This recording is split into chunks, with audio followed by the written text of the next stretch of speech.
So today I am here to talk to you about a new foundation, obviously. That's why you came here. You saw the title. It is the L'Oreal True Match Lumi Cushion Foundation. And it's in this beautiful rose gold packaging, obviously. That's why I want to try it. So I don't have any foundation or anything on my face. I just did my eyes a little bit and put on my eyebrows, and I'm going to be trying this for you today. So first, I just want to talk about it really quick. So it claims to be a buildable luminous foundation, so you're supposed to be able to build it up to get the coverage that you desire. Now, if you guys are familiar with my videos, you know that I love the True Match Lumi foundation, the regular Lumi, not in this type of packaging. So I am in the shade N2. That was the lightest neutral shade they have, and I usually get N1-2 in the regular one, so that's why I grabbed this one. Also, I just want to mention the price really quick. I got this for $16.99, which I think is insane for a drugstore foundation. But watching other videos and just doing some research, I did see that people have gotten it for as low as $12. So maybe you want to check a Walmart or something like that. I got mine from like our local grocery store that has a drugstore makeup section, so I'm thinking that's why it was a little bit more expensive. So this is going to be like a first impression and a review on this product. I'm going to try it and then check with you guys a couple times during the day to show you how it's holding up, and by the end of the day, I will be able to tell you my final verdict. So now I will show you what's kind of going on inside of here. I've only opened it once just to look at it. So when you open it up, there is a nice mirror, and then there's this little cushion that they want you to use to apply it. So just kind of like that. And that's what the product actually looks like. It looks really weird.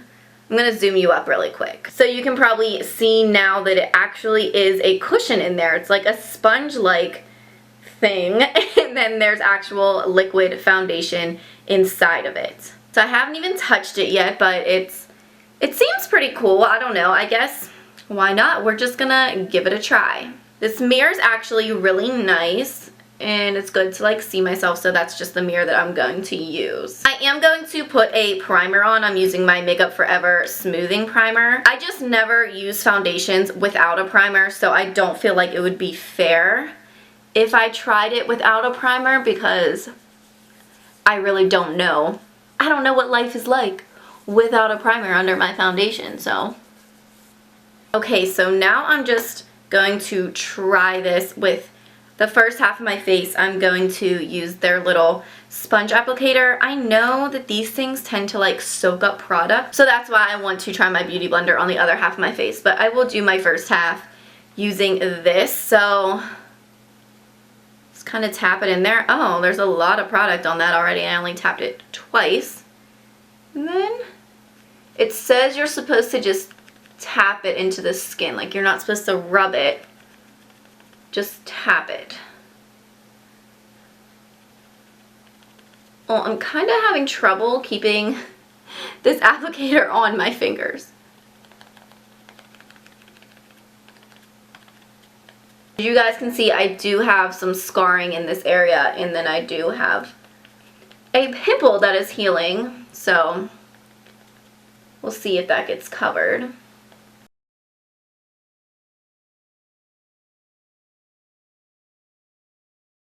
So this is the half that is done, and then this is the half that has nothing. So you can see, obviously I have scarring and some blemishes, and then this half, it's looking pretty good to me. I like how it looks. It's definitely very luminous, which that is my thing. I'm all about dewy skin. So this is what the applicator looks like now. It's very, very dirty, and I feel like it does soak up a good bit of product. So I'm going to switch over to my beauty blender. I'm just using the original beauty blender, you know, from Sephora, wherever you want to grab it.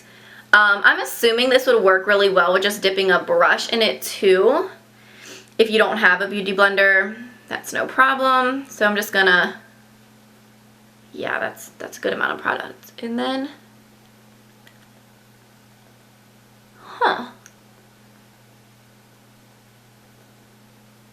just by doing this little area, I can tell you guys, I definitely like the beauty blender more for this. I feel like this is already almost just as much coverage as this half, and I only dipped my Beauty Blender in once. So that kind of proves that that applicator does soak up a lot of product, because I had to dip it in there like 3 times to get this coverage. With this one, I really dipped it one time. I could probably use one more coat. So, and then see, the good thing with the Beauty Blender is I can switch the shape of it and use the pointy end to get all around my eyebrows. Yeah. Really like this finish though. Right, now I'm just going to put another light layer on this half of my face. Just because these blemishes and these scars could just always use another layer. I think that this is beautiful though. Definitely a beautiful finish foundation. Okay, so I think that is enough. So right now, just looking at it, I super like it. So my first impression is very good. Alright, I'm gonna go finish my face. I'm gonna like contour and put on my under eye highlight and my lips and all that stuff, and then I'll be back to show you the final product. Okay, so this is how the foundation looks with just a light contour and just a little bit of blush. I didn't put any highlighter on because I didn't want that to get confused with the luminosity in the foundation. It's still very luminous, and I did set it with a light powder, just a very little bit, but that's how I wear all my foundation, so. But yeah, you can get the gist of it. Okay, so now, where is my phone? So you guys can see that it is 12:30 right now. I'm about to go meet my mom and run some errands, actually some wedding errands today. I'm so excited. But that has nothing to do with this video. So I will be back in a couple of hours to give you guys an update on this. Hey guys, so I am back. It is now 4:34, if you can see that. So to update you on this foundation, I think it is still looking good after 4 hours.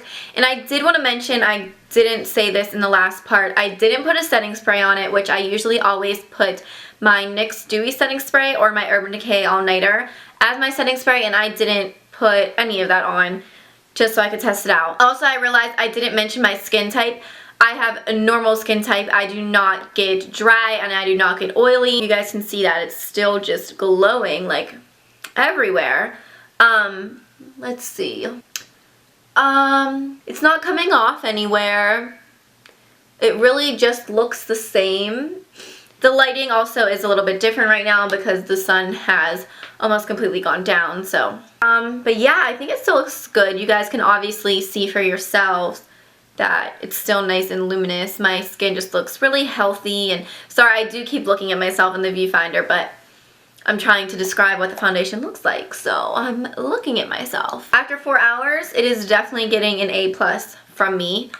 I'm in love with this stuff so far. I'm just gonna continue wearing it for the next couple hours, and I will be back to check in with you guys again. Hey guys, so it is 7:45.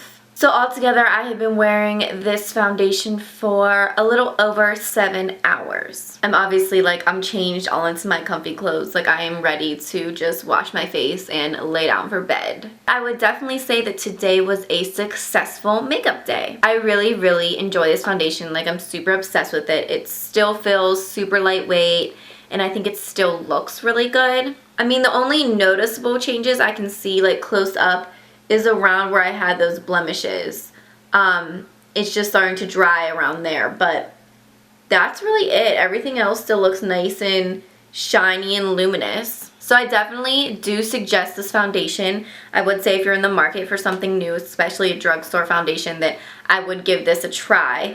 I did personally like using my Beauty Blender more. It just seemed like it gave better coverage. It didn't use as much product, and I just got more out of the foundation when I used this. But if you don't have a Beauty Blender, this isn't bad. Like, it's not a terrible tool to work with. I would definitely say I would keep this, if you want to do touch-ups or something, it's definitely good for that. But if you don't have a beauty blender, you can use this. Like if you aren't a makeup person, you don't really have any brushes or tools at all, this really isn't bad. It does its job. It's just a little bit harder. So overall, it is a yes for me, definitely, and I'm going to continue using it. But that's really all I have to say. Those are my final thoughts on this product. Let me know if you guys try it and how you enjoy it, and I hope that this video was helpful. Make sure that you subscribe if you want to see more videos like this, and leave any suggestions down below in the info box. If you have any other products you would like me to do a first impression on, just let me know and I will definitely do it for you guys. So I will see you in my next one. Mwah!